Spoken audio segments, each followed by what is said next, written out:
Still catching your breath? I guess that's what you call it. You know. Start us out. Okay. Well, it's well documented what our team's been fighting, what we're going through, and you know, it got more polite even tonight, exposed more tonight. When we were playing with 6 guys, then we lose Jarius, then have to come back out the second half, and without knowing exact stats when it was, play without Jamar the last 8 or 9 minutes, whatever that was. As we talked about at halftime, I think in this stretch it was, as we've talked about, it was our 5th game in 10 days. We're not going to let fatigue be a reason why we don't win this game. You know, it's easy for us to have excuse. People say we just ran out of gas. We weren't going to let that happen. I think we played 260 minutes.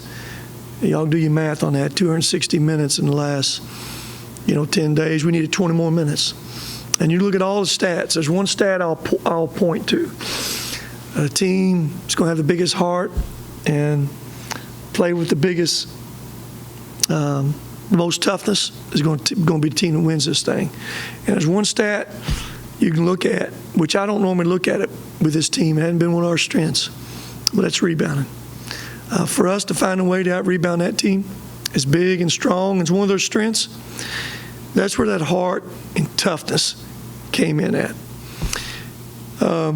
They went zone. We lose those 2 guys. We didn't shoot the ball very well. Had some good looks. Stagnated some. But still with that, we found ways to step up and make enough plays that we had to make to win a tough, hard-fought game under some different circumstances.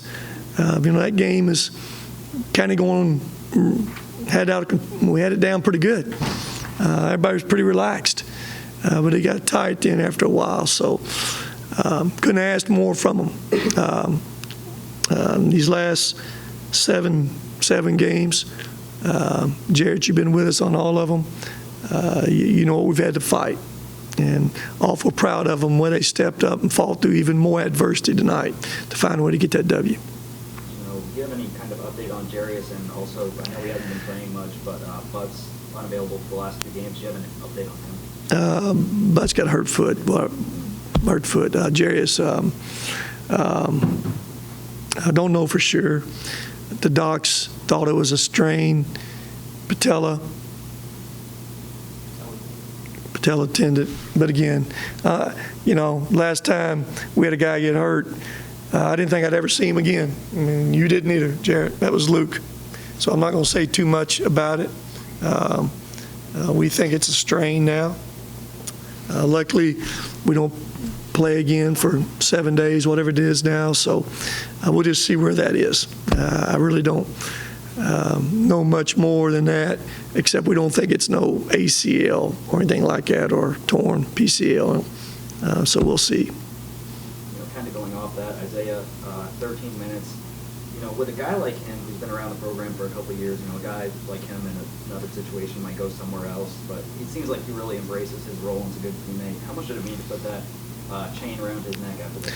Well, there was no question who was going to get the chain to. Not looking at his stats, that's not the thing, but for him to be able to come off that bench in a tough situation against a real hard, tough physical team now, and steady the ship with us. And he went and got a big offensive rebound out late in that game that lengthened that clock out, give us another possession. As you just mentioned, he's a great young man. He's a great teammate, and there's nobody tonight that team would have wanted to see wear that chain around their neck than Isaiah. Coach, at one point during that 5-game losing streak in January, you guys were... Yeah, Muhammad, what are you going to bring that up for? So to go from that to a 7-game win streak, and like you said, playing regardless of fatigue, regardless of injuries, to see how tough you guys have been how scary does that make you guys to your opponents for the rest of the season? Well, Muhammad, winning and losing is a fine line, okay? In that little stretch, there was, as you well know, it was 4 of those games, we got a lead under a minute to go. That's just what a fine line it is. And we've been able to, in the last 7 games, close out all those fine lines. There really hadn't been, we had some tight fine lines, some, didn't we? Or have we? Hadn't been no 1-pointers or 2-pointers, has there? UTSA was somewhat close, but UTSA will end up winning by, Zach. Well, not about 6. 6, but it's all tight games. But, even when we didn't make a couple of those plays, didn't change how we believe in our guys, what we feel about them. And again, winning, losing don't always determine what kind of people we are, what kind of people we have, and the character they have. And they showed the character they have. They showed it when they had a tough stretch. Get back up off that mat. As we've talked about many a time, they had a chance to put a knife in us. They didn't do it. And our guys have got back up off that mat, and they've been fighting. And tonight, it's even more of an example of what fight is. So awful proud of them for that. Just, looking at Davion McKnight, he played, 40 minutes. He scored 23 points. Can you just talk about how significant he's been these past few games? Listen, I talk about him all the time. There's not enough I can say about him. Y'all know how I feel about Davion McKnight. And it's not these last few games, it's every game. It's every game. If he scores a few more points, may look better in the stat sheet, but it's all those other things he does every night when he's not scoring points. He's going to get that best guard on the other team at the perimeter. He's fighting those ball screens all night long. He's driving that ball in there against those big guys, getting knocked to the ground several times where there's no calls made. I think we all see he's got that mid-range shot going. He's playing with a lot of confidence. My whole team has got a lot of confidence, playing awful well together. We just need to keep the pieces we have and keep finding ways to stay together. The first 6.5 games of this winning streak, you guys have shot the ball extremely well. Second half today, shoot at 25%, 1 of 15 from 3. I think it was an over 7-minute stretch where you guys had 11 straight misses from the field. Yes. To overcome that, what do you see as maybe the difference in the second half? Well, Not having Jarius. We overcome it by our ability to go back down there and play some toughness defensively, defend and rebound that basketball.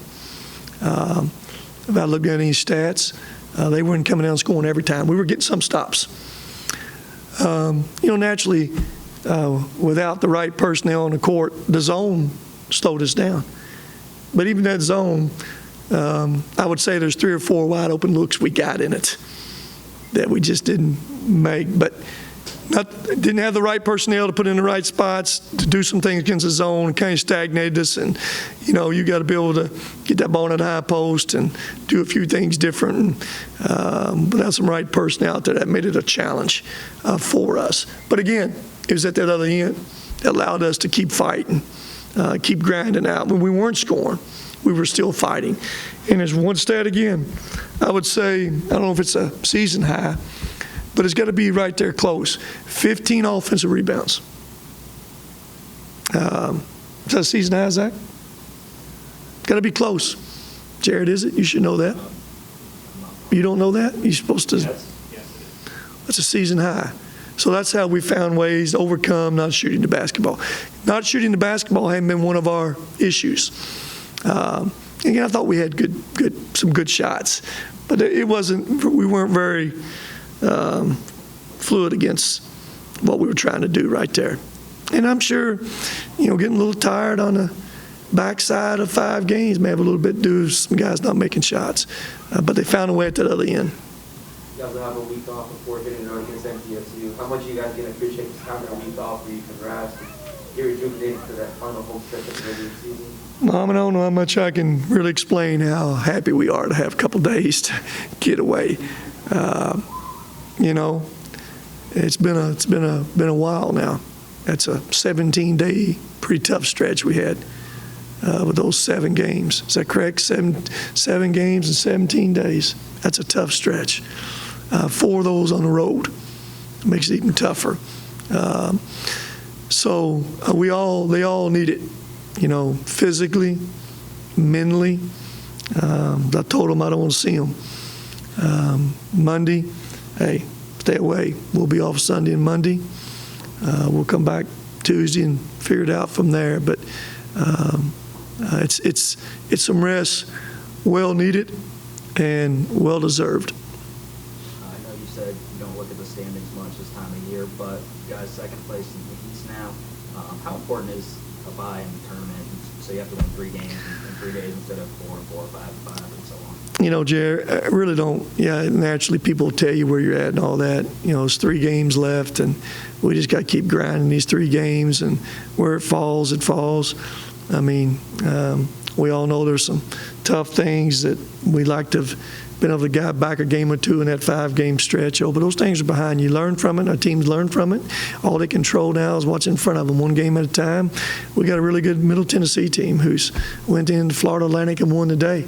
And one of the few teams have been able to do that. So they're playing really well, and so that'll be a tough one. Am I good? We're good, guys. Got her. Thank you. Thanks, Coach.